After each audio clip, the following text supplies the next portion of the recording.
Thank you so much for having me here today. This is just the most gracious audience in the world. And I also can't start my story without thanking, well, first Andrew Cutler, who is the ultimate connector and the person who brought me here. And as Malcolm Gladwell would say, those kind of connections create the tipping point that make innovations work. So thank you, Andy. And I also want to thank Saul and Melissa and Chris and Tori. You guys inspire us. You have brought us together to collaborate, and you are a model for providing a communication for incubating ideas. It's really important, and it's what we need today. So thank you very much for that.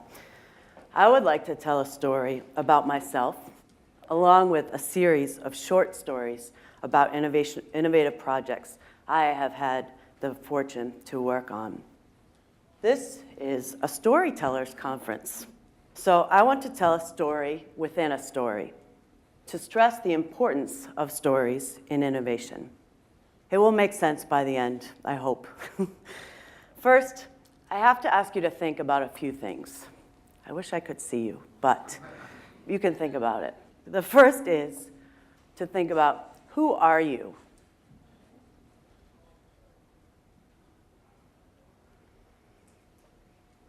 How did you get into the work that you're doing today?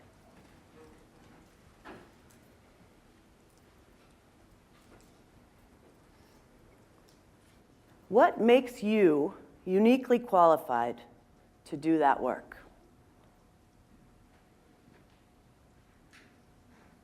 I have practice with the pausing, so we make interactive TV. Think about that, and let me tell you a little bit about myself. Over the last day and a half, I've been inspired and even a little intimidated by the stories I've heard up here. But I think to myself, every big idea, every wonderful big picture thought needs a common sense implementer. That's me. I am the common sense implementer innovator. My personal story is that I was a straight C student. I wasn't interested in very much related to education. I wasn't motivated to learn. I didn't even really connect to any education in any way. But my freshman year of college, I met a psychology professor, Marianne Foley, at Skidmore College, who changed my life. We were in class, and she liked the questions that I asked. No one had ever liked anything I did related to education. So before I knew it, I was a researcher in her human cognition and memory lab. She took me into schools to interview kids, and I loved it. I loved talking to kids. I loved getting their input. I loved hearing their thoughts. Around the same time, I saw the movie Big with Tom Hanks. Does everyone know that movie? Yeah. Okay, good. As you can imagine, I wanted to be like his character in the movie. I wanted to be the adult in a boardroom thinking like a kid. And when the adult was passing around a toy they thought would be the next big hit in the marketplace, I wanted to be the person that was there. Ooh, it's stuck. That would say, I don't get it.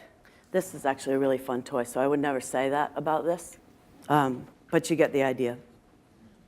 And I got so good at it that I have become somewhat of a serial entrepreneur. I'm going to tell, my first short story is of Blue's Clues. A think-along, play-along TV show, narrative TV show for 2 to 5-year-olds. The story of Blue's Clues starts out as, what would a game show for preschoolers be? The innovation, well, there's too many innovations in Blue's Clues to talk about, but there are 2 main ones that I want to address. And mostly I think they stick out because they're the ones that Malcolm Gladwell talked about in The Tipping Point. The first is, he compared Sesame Street to Blue's Clues. Sesame Street was created when learning theory and getting messages across to kids was influenced by the advertising world and the notion that kids have short attention spans. By the time Blue's Clues came along, we decided that the learning theory had changed. Kids do not have short attention spans, especially when they are engaged. And learning through a narrative is as effective, if not more effective, for teaching. The second innovative thought around Blue's Clues was the research. We knew our audience. It was my job to sit on the floor with kids 3 times during the production of every episode. So I got to be what I wanted to be, which is I wanted to be the representative of 2 to 5-year-olds in the boardroom, talking to creators, directors, animators, producers, toy makers about the kid point of view. My next short story is Super Why. Super Why is an interactive literacy adventure in its 3rd year on PBS.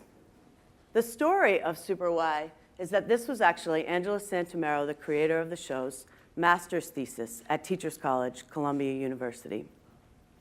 And her story is that when she was 12 years old, her baby brother was born. And she used to read to him. She used to read to him a lot. They used to enjoy books so much that they used to want to jump into the books and talk to the characters. And with Super Why, we can do that.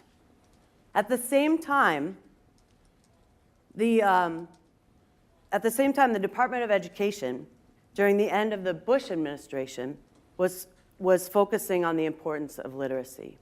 And the National Reading Panel came up with recommendations for skills needed by kids to learn to succeed in reading by 3rd grade. So what we did was we took each of those, I'm not having luck. They took the characters away. They're really there. We took each of those skills and made them into a character with play patterns that kids could imitate. For example, Super Why has the power to read. So not only are kids entertained by the story, but they also want to be Super Why with the power to read. What the innovation was a successful combination of educational and entertainment on PBS. My next story is Think It, Ink It Publishing. Think It, Ink It Publishing is professionally illustrated, wordless picture books. Kids write the story and get to become authors. The story is, my business partners are agents to illustrators. And one day, one of their illustrators came in and said, I have a beautifully illustrated story of Sleeping Beauty, but I don't have a writer. So my business partner called me and asked me 2 questions. One, I need a writer. Do you know any? And the second was, what do kids think about wordless picture books? Well, I had done a project at Teachers College training parents how to read wordless picture books to their kids. The innovation. Writing is an essential skill, and while most people in the world of literacy right now are focused on books, we innovated by having kids read their own writing.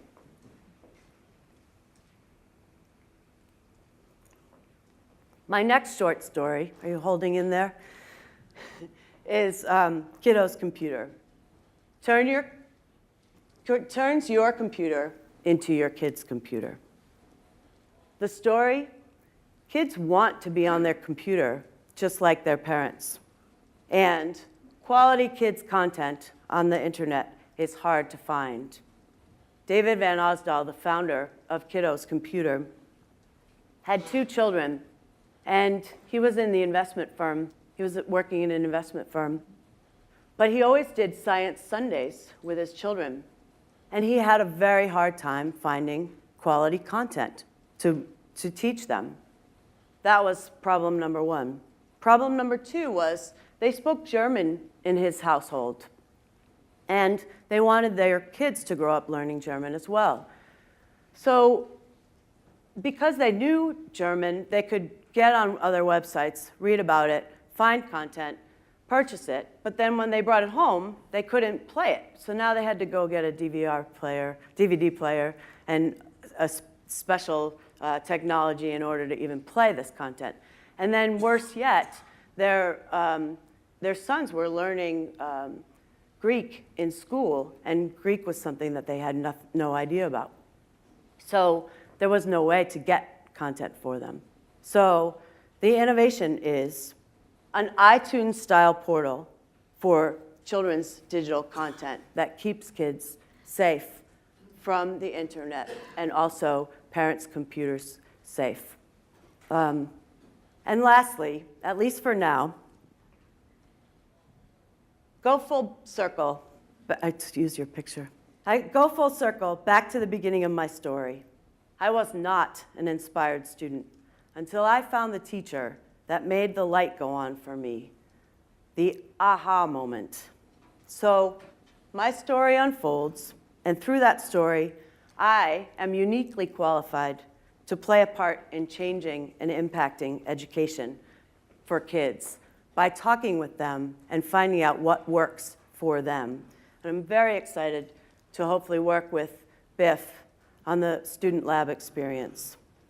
That will hopefully be my next innovation. Each of these projects I described has a story, and I work on and innovate each of these projects because of my story, which is needing and wanting to help kids find a connection to education through an entertaining and kid-approved product. What I love about stories, this conference, is that our stories are what lead us to what we innovate. Kids are natural innovators, and if we can teach children to find their passion by reflecting on their personal story and figure out what makes them unique and uniquely qualified, they will innovate, and they already are. So since this is a storytelling conference, and a bunch of us were the lucky ones to come up here and tell our stories, I want everyone in this room to go home and think about your own personal story. Think of it as a way to create innovation. What's your story, and how will that story lead you to innovate?